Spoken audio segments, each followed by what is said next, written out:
다시 한번 요한복음 3장 14, 15절을 보시면 모세가 광야에서 뱀을 든 것 같이 인자도 들려야 하리니, 우리는 이 광야의 뱀이 나무에 달렸던 사실을 확인합니다.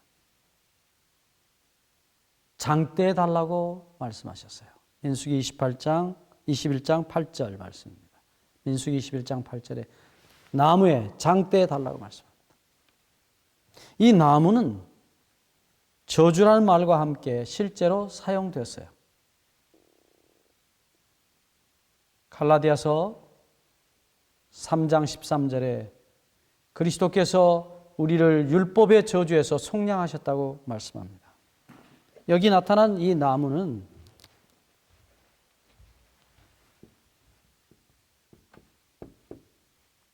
창세기 3장 14절에서 창세기 3장 14절에서 뱀에게 내렸던 저주, 그게 바로 선악과 나무에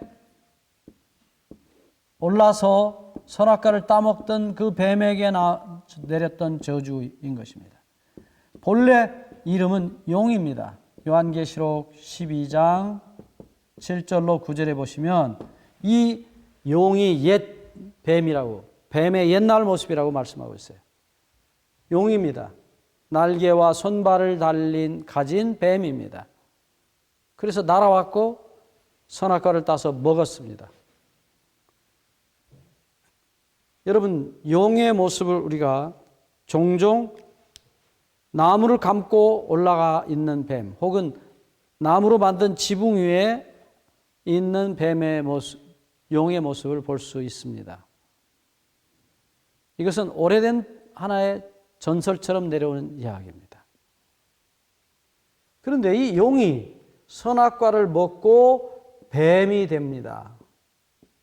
곧 다시 말하면 손발과 날개가 없어진 모습입니다. 그냥 몸만 남은 용의 모습입니다.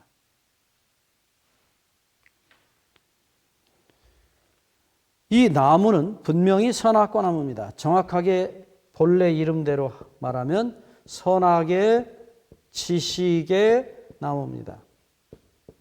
우리말은 이것을 풀어서 선악의 지식이란 말을 알게 하는 이라고 풀어서 썼어요. 본래 히브리 말은 지식입니다. 영어로도 그렇게 번역했어요. The tree of knowledge of good and evil. knowledge입니다. 지식입니다. 알게 하는 것입니다. 근데 무엇이 선과 악을 알게 하는 지식입니까? 네, 그것은 분명히 율법입니다. 하나님의 율법. 율법은 무엇이 선인지, 무엇이 악인지를 가르쳐주는 기준입니다. 율법이 없다면 우리가 무엇이 선한 것인지, 악한 것인지를 알 수가 없어요. 그래서 비록 하나님께서 우리를 창조하실 때에 우리 마음에 당신의 법을 기록하셨지만 그것을 실제로 알게 하는 시험지 역할을 한 것이 이 선악과예요. 하나님께서 내 말을, 내가 너에게 준 사랑을 다 받고 그 다음에 그 사랑을 누리고 내가 너에게 그 사랑을 준 존재라는 사실을 확인시켜 준 것이 선악과예요. 그냥 다 먹으라고 했다면 누가 이 사랑을 주었는지 기억할 수 없었을지도 몰라요. 선악과를 따로 두신 것은, 선악과는 이 모든 것을 내가 너에게 준 아버지다, 장본인이라는 사실을 우리에게 가르쳐 주시기 위함이었어요. 선악과, 내가 너희에게 이 모든 것을 준 아버지다, 주인이라는 사실을 알게 하신 것입니다. 그래서 이 선악과는 하나님의 사랑을 확인시켜주는 어쩌면 시그널과 같은, 신호와 같은 역할을 한 채 에덴 동산 중앙에 서 있었습니다. 그런데 그것을 먹어버린 것은 하나님을 먹어버린 것입니다. 정확하게는 하나님의 말씀을 먹어버린 것입니다. 먹지 말라, 먹으면 죽으리라는, 틀림없이 죽으리라는 그 말씀을 먹어버린 것입니다. 놀라운 일입니다. 놀라운 반역입니다. 사단이 담대하게 이 선악과를 먹어버린 것입니다. 그리고 하와에게 말하기를 네가 먹는 날에는 네가 하나님처럼 될 것을 하나님이 아시기 때문에 못 먹게 한 것이다. 바보야, 내 말 들어봐. 봐라, 내가 지금 이거 먹어도 죽지 않지 않느냐? 이것은 먹어서 죽는 음식이 아니야. 네가 이것을 먹으면 네가 하나님처럼 될 것을 하나님이 아셨기 때문에 그걸 못 먹게 한 거야. 바보야, 먹어봐 라고 말합니다. 그래서 드디어 먹었어요. 누구 말대로 먹어봐야 알죠. 누구 말이 맞는지. 하나님은 그것을 막으실 수 없어서가 아니라 막으시면 안 되었습니다. 그것은 영원한 의심, 영원한 불신을 만들어냈어요. 못 먹게 하면 마귀 말이 맞는지 아버지 말이 맞는지 어떻게 합니까? 하나님은 안타까운 심정으로 그 곁에서 그걸 보고 계셨습니다. 그걸 막으실 수 없었던 아버지예요. 우리 아버지는 다시 말하지만 영원한 사랑, 영원한 절대 자유의지를 주시는, 자유를 주시는 사랑의 아버지이십니다.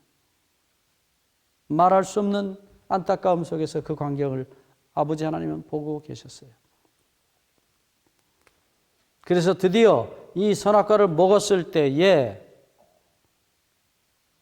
용과 같이 저주를 받고 이 나무에 매달렸어야만 합니다.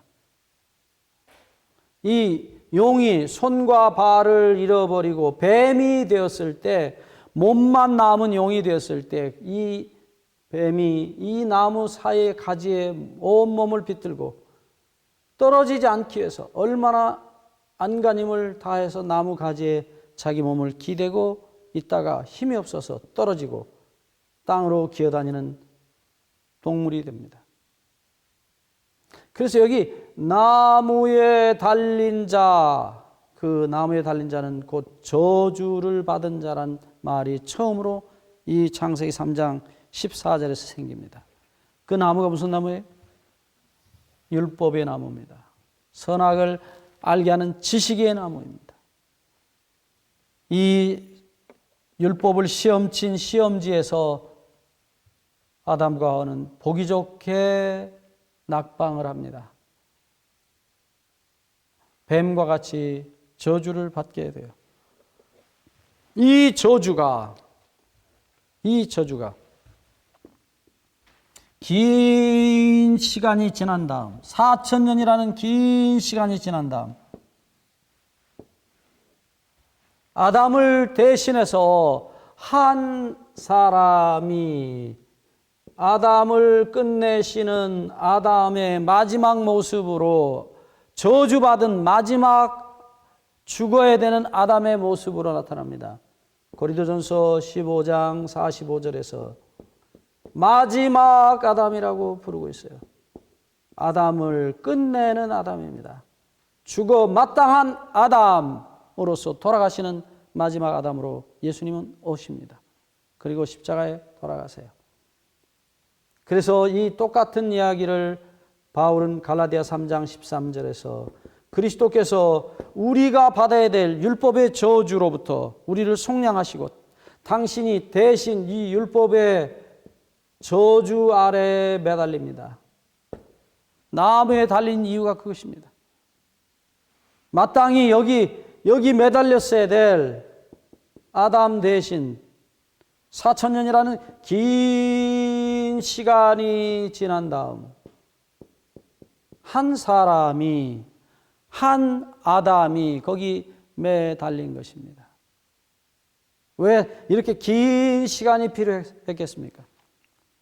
그것은 죄의 결과를, 죄의 마지막 열매를 보기까지는 죄가 무엇인지를 몰랐었던 온 우주와 이 지구상에 사는 모든 죄인들에게 그 죄의 마지막 결과가 무엇인지를 보여주시기 위해서 4천년이라는 긴 시간이 필요했었습니다.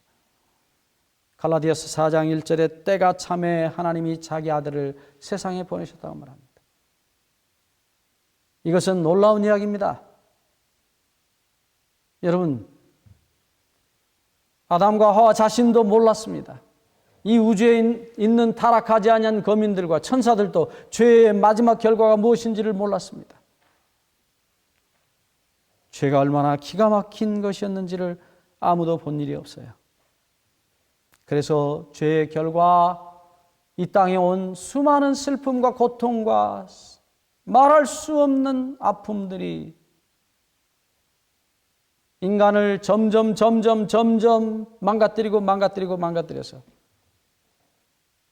육체적으로나 정신적으로나 지적으로나 영적으로나 인간은 거의 사단의 모습으로 바뀌어 있었어요. 여러분, 인간이 죄로 말미암아 망가졌을 때 예수님은 슬프게 우시면서 망가진 우리를 보시고 통곡을 하셨습니다. 하나님의 사랑받게 할 줄 몰랐던 하나님의 아들로서 이 땅에 창조됐던 아담이, 그렇게 사랑스러웠던 아들이 어느 순간 점점 타락해서 자기밖에 모르는 독사의 자식이 된 것입니다. 예수님이 통곡하시면서 하셨던 말씀이에요. 독사의 자식들아. 그것은 저주의 소리가 아니라 말할 수 없는 그분의 고통의 눈물이었어요.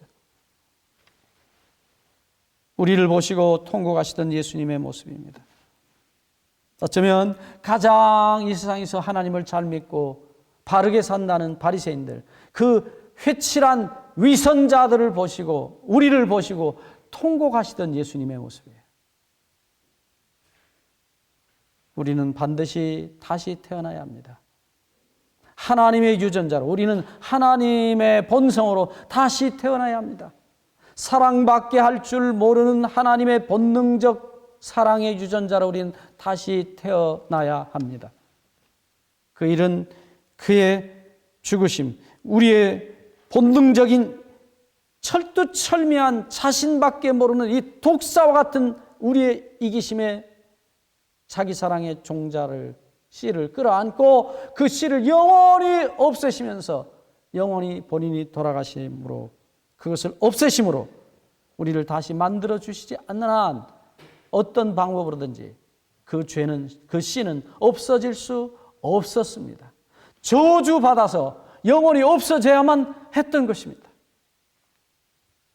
그것을 율법의 저주라고 바울은 말하고 있습니다. 그러므로 이 율법의 저주란 말은 놀라운 하나님의 사랑의 표현입니다. 율법은 반드시 그 무시무시한 죄악의 씨앗을 반드시 없애야만 합니다. 하나님의 심판은 하나님의 무한한 사랑의 표현입니다. 그 죄를 심판하고 없애야만 했어요. 영원히 저주하셔야만 했습니다. 하나님은 죄인을 저주하신 일이 없습니다. 하나님은 오직 죄를 저주하셨어요.